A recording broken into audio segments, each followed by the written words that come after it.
1.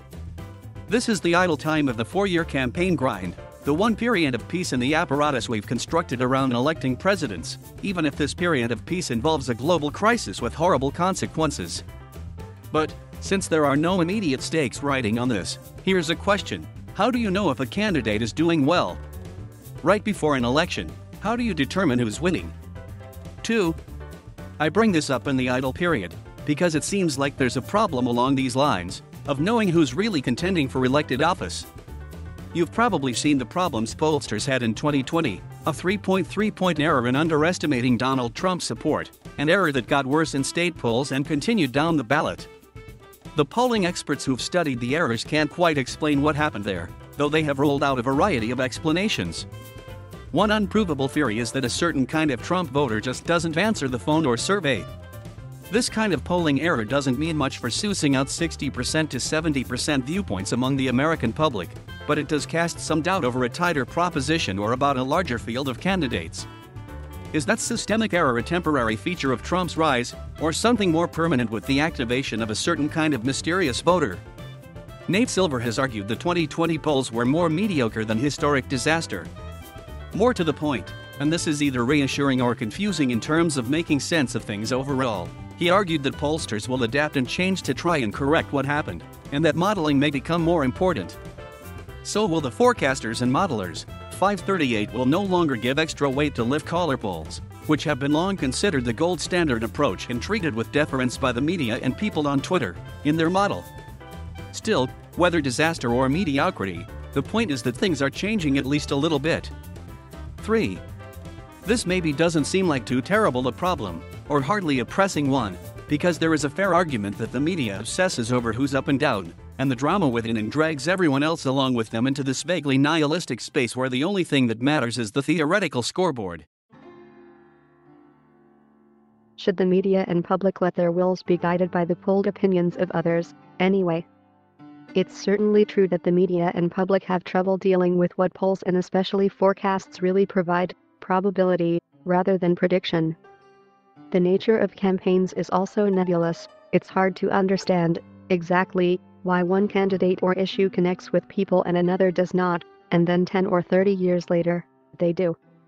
And this kind of obsession with pinning down the nature of the future, like the people in 2022 who will only write about positioning for a 2024 race and about inside tracks and what advisors are privately saying, leads to the byproduct of disregarding the present, like the only reason we elect a president is to elect another one.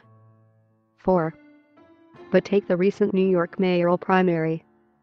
The city employed, for the first time, ranked choice voting, which complicated things. People could pick up to 5 candidates on their ballot. Though former police officer and Brooklyn official Eric Adams won both the initial ballot and the final, ranked choice version, the final ballot got a lot more competitive with 2 female candidates, one moderate and one progressive, nearly coming back to win.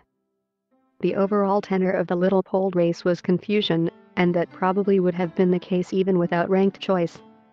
New York voters, particularly more liberal voters, plainly had trouble determining which candidates were in contention and worth their top vote if they wanted a candidate who valued certain issues or approaches to actually be mayor. 5. If you zoomed out to 100,000 feet and made someone produce one sentence about the 2020 election, they might write, Joe Biden, a well-known and decently liked center-left Democrat, was always going to win the nomination and presidency during the worst national crisis in decades. But the end of the 2020 Democratic primary was totally bizarre.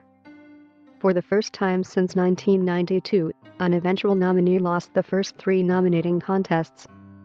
And Biden didn't just lose them, he got crushed. Those crushing losses didn't even really congeal into a comeback kid reverberation. He left New Hampshire before his 5th-place results even came in. Then Jim Clyburn endorsed Biden. South Carolina's black and more moderate white voters voted for him. 2 candidates dropped out and endorsed him, and without much in the way of ads or increased organization, a few days later he essentially won the nomination in a big Super Tuesday sweep. The things that the early states are supposed to symbolically illustrate, the pointed enthusiasm and momentum produced by electric events, a top-flight organization that knocks on voters' doors and brings them out to polling places, didn't seem to matter in the primary, nor the general election. Insofar as Biden held events after Super Tuesday, they were mostly in quiet gyms and theaters in Wilmington, Delaware, free from spectators. His campaign infamously did not do much in the way of in-person field organizing until the very end. 2020 was probably unlike any year we'll see, though, with a chaotic president whose sheer omnipresence defined the race, and a grim pandemic in which not holding events symbolized responsibility.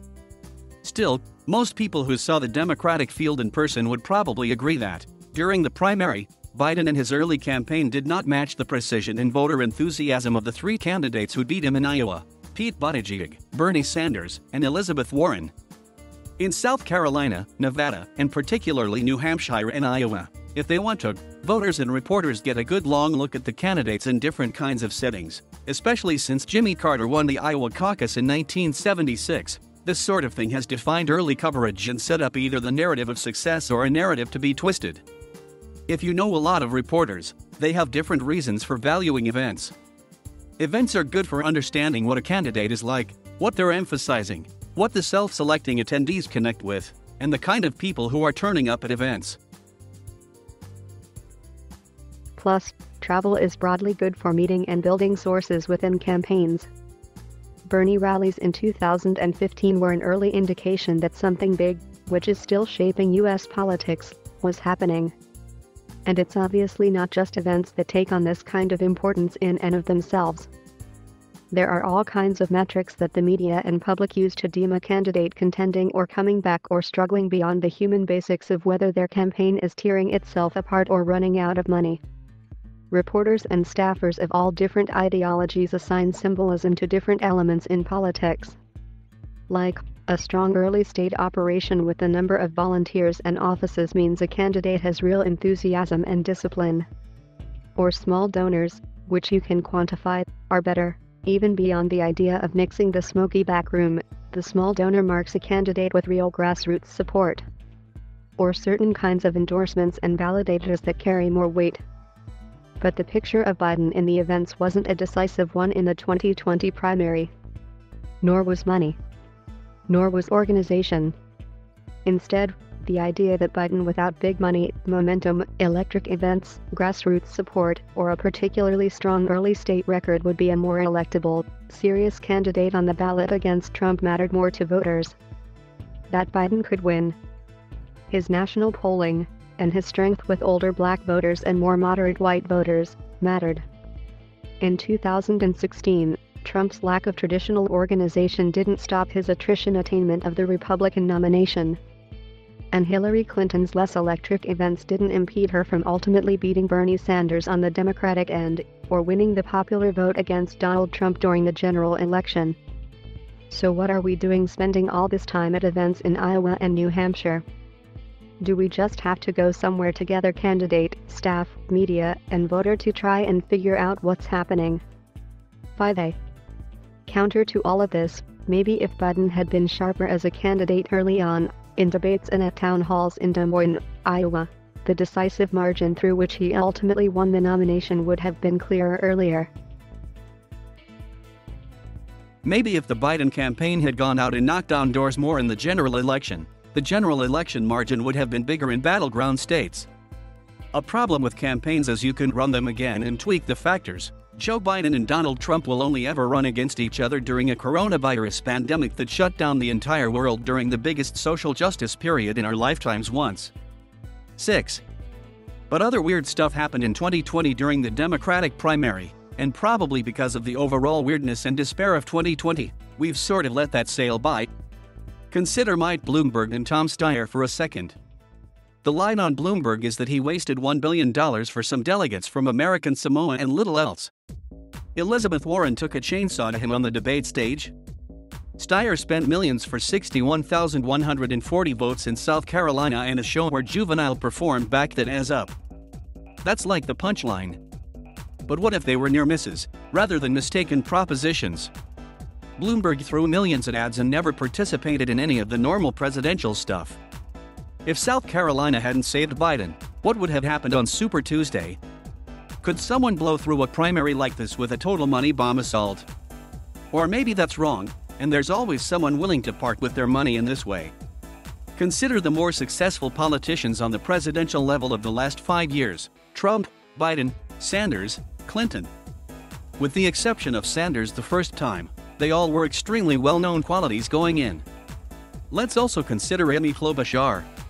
She came in 5th in Iowa. She, however, appeared on television first to frame the narrative of what happened, i.e., that she'd had a good night. She followed it with a typically strong debate, then vaulted into 3rd in New Hampshire, and she ended up as the outspoken candidate whose endorsement mattered. Warren did better in Iowa. Buttigieg against Sanders did better than both. Bait. There's an element to this where it's like a holographic house of cards, and removing any one piece might topple the ephemeral structure. For instance, the media deeming a candidate electable or serious through scrutiny and elevation tends to confer a level of authority, and how people come to those conclusions and what kind of systemic biases or blind spots play in has been a major discussion topic the last 5 years. Beneath that basic layer, that dynamic can work in weird ways. The media combines thousands of different disparate individuals and publications, and anyone's action can result in concurrence among others, blood in the water competition, or a complete dead end. For the candidate, achieving electable/serious status can unlock major fundraising but also trigger scrutiny that dismantles a person or campaign. For the supporters, the awareness of all this has created a life/death imperative to participate in the meta-consumption of media that can loop back within the aforementioned ecosystem. The media can also elevate candidates unintentionally or as the result of bad incentives. Cable news obsession with Trump helped create a hurricane in the summer of 2015, assisted by some broader novelty coverage and an unwillingness among Republican candidates to attack him and the voters who were just really into what Trump was selling, even as most people in both parties assumed Trump was neither electable nor serious. Some segments of the media continue to undercover the voting preferences of older and more moderate black voters, often the deciders when it comes to Democratic candidates, and to treat different kinds of groups as too monolithic. There are already clear and great exceptions to the following, but case in point for the broadening of coverage beyond monolith: Latino Democratic primary voters came out strong for Sanders, and, in parts of the South and Southwest in November, Biden still mostly won Latino voters, but Trump saw major gains over 2016. In addition to reporting changes, a major thing that would help with this in advance of the next Democratic primary is significantly more investment in polls with samples large enough to more reliably distinguish the interests and preferences of Black, Latino, and Asian voters. Things can also be fluent, though. One of the weird aspects of the 2020 Democratic primary was that after South Carolina, Biden started winning with the kinds of voters he just lost to Buttigieg and Klobuchar. Bait.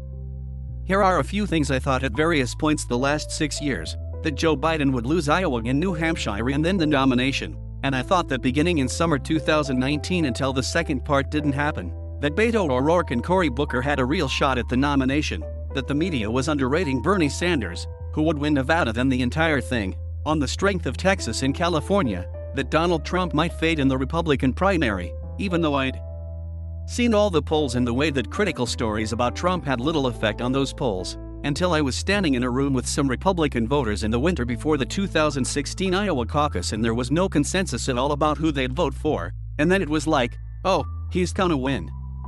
9. Imagine, for a painful second, it's fall 2023. The presidential primaries are a few months away, definitely in the Republican Party, but possibly for the Democrats too.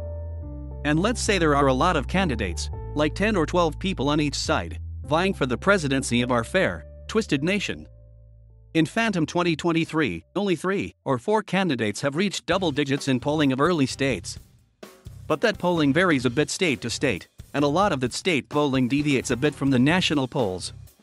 Some of the candidates barely ever speak to the media, some throw electric rallies, some have robust Iowa or South Carolina organizations, many are running out of money.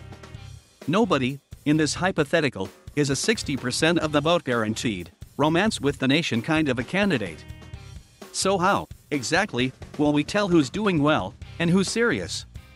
The structure of what contending looks like can be amorphous and chancy and change over time.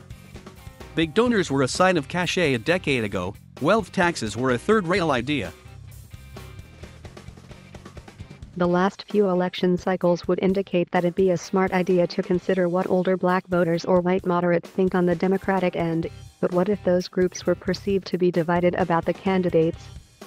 What if there were a few Trump candidates, or they were all Trump candidates? What kind of polling would you trust to inform your view? Would you be comfortable betting that certain kinds of ads matter more than appearing in interviews and on TV a lot? What should matter in politics is a different question from what has mattered when people try to measure success in campaigns. On some core level, polls and the perception of in-person energy have shaped the way media and public consume presidential politics the last few cycles. But, maybe, some of the metrics are getting a little fuzzy, not necessarily in a way that's going to reshape primaries, but one that nevertheless poses a potential challenge for determining who's worth the most scrutiny and attention. And, again, you might reasonably feel that this is sort of a horse race distraction from the deeper issues of policy, because it is. In the wake of the 2010s elections, reporters have clearly tried to go bigger with a more issue-thematic and investigative coverage of candidates and the direct impact of potential policy decisions. Which is great. And against the constraint of resources, maybe the only immediate solution is to continually try to become less predictive and more open to the idea that anything could happen while retaining a level of critical awareness. But it's also hard to entirely get away from the fact that campaigns cost real money, and real people give money, and real people vote. There are only so many stories any one person can write or read. People often want a risk-calculated understanding of a political field, in part so they can make an informed decision about what might otherwise be a wasted vote or dollar. The question you always hear is, who do you think is going to win?